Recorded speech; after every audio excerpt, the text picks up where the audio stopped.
All right, idiots. Welcome back to the commish picks. Another episode of why do we do this to ourselves? Why do we even play this game? I know that's how I was feeling last week. Some bad results. I think I went 1-2 in my 3 leagues, but it really should have been 2-1. But stupid things happened, and the one loss should have been to Mark. I did deserve that loss in our league in a Schwing Dynasty here. All right.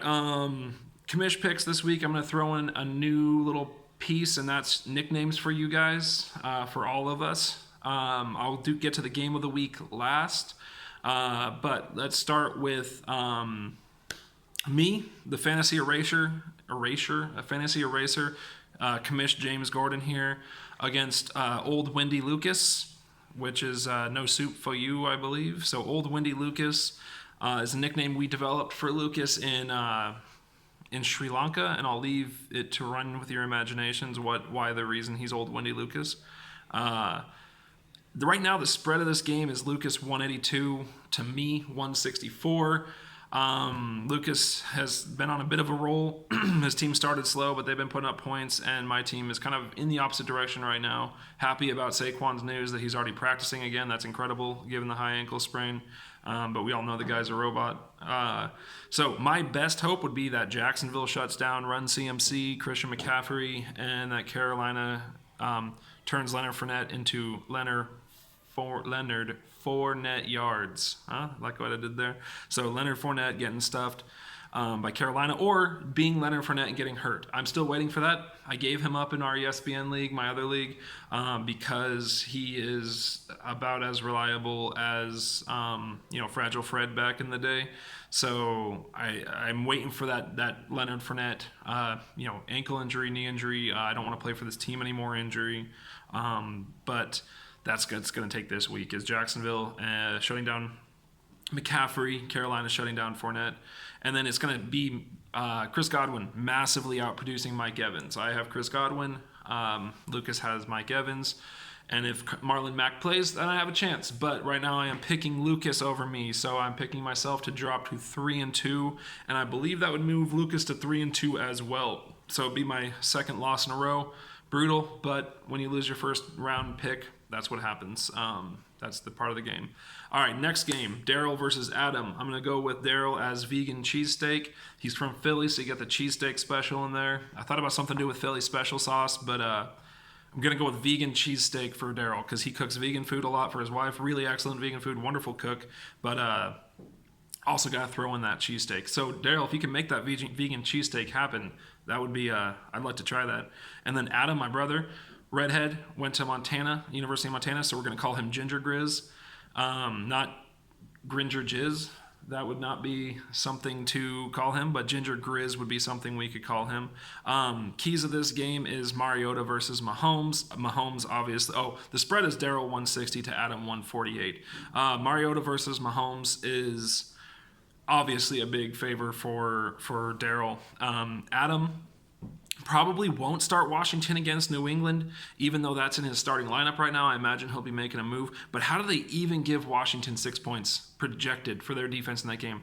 That should start as a negative projection and make them prove it. I don't know how they're even possibly pretending they're going to get 6 points out of that game. And Adam's tight end, Adam is taking the term tight end and turning it more into like a mushy, soft love tube rather than a tight end. He's got Jameis Oshag-Hennessy, who in his tight end right now for Jacksonville. And if you've seen a picture of this guy, he looks like the love child of Andy Reid and a Polish dog. The dude does not look like he should be playing in the NFL. He looks like he should probably be taking your order at McDonald's or something like that. And that's a terrible joke, but just look at his picture. Just go check out Jameis Oshag-Hennessy's picture on Adam's roster. All right, next up is JD. So, I've got Daryl winning that game, by the way. So, sorry, Daryl, I picked you to win again. So, everyone can pretty much mark down that Adam will get his first win of the season because when I pick Daryl to win, Daryl loses. So, that's just kind of what's happening right now. I do think Daryl will go to 2-3 and Adam will drop to 0-5. So, this is a man who's won quite a few fantasy championships in his day. So, to see him at 0-5 is shocking to me. All right, next game, JD versus Sean. JD was was in the Army, I believe a sergeant, staff sergeant, something like that. I know it was a. Sorry, JD, I'm not doing you service there, like your service. But so we're gonna call him Sergeant Pepper, because he's got a little spice to him. JD always has a little spice to him, so Sergeant Pepper. And then Sean, sorry Sean, but man, you're a little bro. You're a little brother. That's what you are to Steve and to me. I've grown up with Sean. I've grown up with his older sister. Steve is his brother-in-law, his older brother-in-law. So Sean, your little brother for right now. So Sean versus JD. Right now the spread is JD 163 to Sean 158. That means JD is favored for the second week in a row, which is incredible. So far this season, that is a pretty big thing, especially be favored over Sean, who started the season pretty hot. Is JD making a move forward? I guess we're going to find out. He's actually favored in this game. For Sean, Nick Chubb goes west. I think the Niners will find a way to win that game because I want them to. Not because of any facts about the game, but just I think that they will manage to win that game. Cleveland's been suspect on offense. Nick Chubb was great last week, but Niners defense has looked good earlier in the season. They're coming off a bye, so I think Niners will win this game.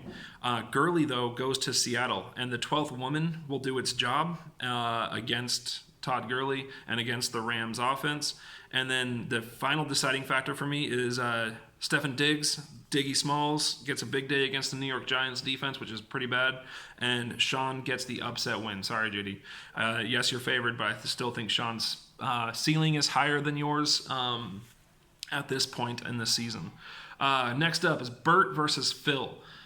Bert is Pineapple Smoothie. That's what I'm going to call him, Pineapple Smoothie. Again, you let your imagination run wild. Phil, my dad called him Spicoli because his name's Phil McCauley. My dad nicknamed him Spicoli after, the Fast Times character. He's a Vikings fan, so this whole skull thing, the skull chant, so I'm calling him Spicoli Skull McCauley. That's his nickname, Spicoli. It's hard to even say. It almost turns into Macaulay Culkin too often, but Spicoli Skull McCauley. The keys for this game: Dalvin Cook going up against the New York Giants. Phil's own real team is going to fuck his fantasy team right in the poop chute. That's what's going to happen this week. Dalvin Cook is going to destroy New York Giants defense, and Cooper Kupp's Phil's nuts. That's the next part here. So Cooper Kupp going to Seattle. I think that'll be... Cooper Kupp's just a baller. I mean, the dude's just a straight baller. So Cooper Kupp's Phil's nuts. And then last, Philip Don't Call Me Lindsay is the better Denver back this week in a tough matchup for them as well.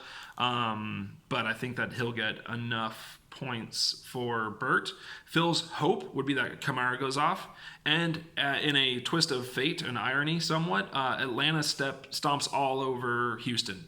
Houston being Bert's team. So Bert has a chance to take Phil's favorite players and use them against him. And Phil has a chance to beat down Bert's real team, which is the Houston Texans. And if Matt Ryan and Julio Jones, I think I said that right, Julio Jones, if they can score all over Houston, Phil has a chance. But the spread is pretty big. I didn't actually write it down here. Or maybe it's not because I didn't write it down, which is, that's amateur hour. I think Bert will get the win in this one. And he'll continue a good performance after, I don't know. He's doing all right. Phil, though, is struggling at this point in the season. That means the game of the week. Mark Virgin, who I'm calling Mixie the Bear, another name developed in Sri Lanka. Mixie the Bear for his music and his preference of bars. So Mixie the Bear. And Steve, who if you've never met Steve, which most of you have not, super nice dude, like super, straight cut family man.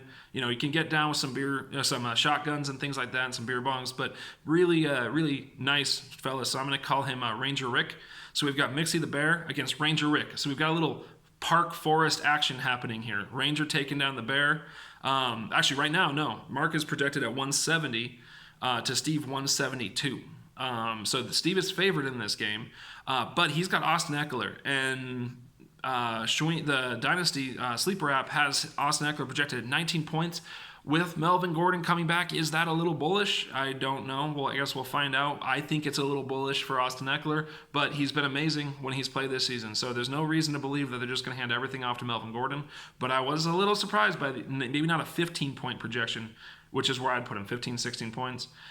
Devontae Adams is likely out, and I hope he's out. I have him in my one of my other leagues, and I hope they just rest him because I hate having a limping, gimping player out there not doing his full ability. So Devontae Adams is likely out, but Steve still has the Patriots defense, which might be the best player in the league at this point, and they're going up against. Patriots are playing against Washington. There's no way that Washington is going to do anything against that defense. So Steve could get huge points once again from his defense, which is like the least awesome thing to do is score points with your defense. You should be ashamed of yourself and also super happy with your points. So in other words, screw you, Steve, and your Patriots defense. Everyone hates you and them. Congratulations, even though you're Ranger Rick. Big thing though is Joe Mixon versus Arizona for Mark. That's big. Joe Mixon versus Arizona. That could be his first chance to really. He's playing against a really crappy defense there, so that's a big opportunity for him. And then Mark needs this to be a massive scoring game between Seattle and the Rams, which. That's not likely to happen. I could see that being a low-scoring game, but if that happens, Mark will win this game. And I do think Mark somehow...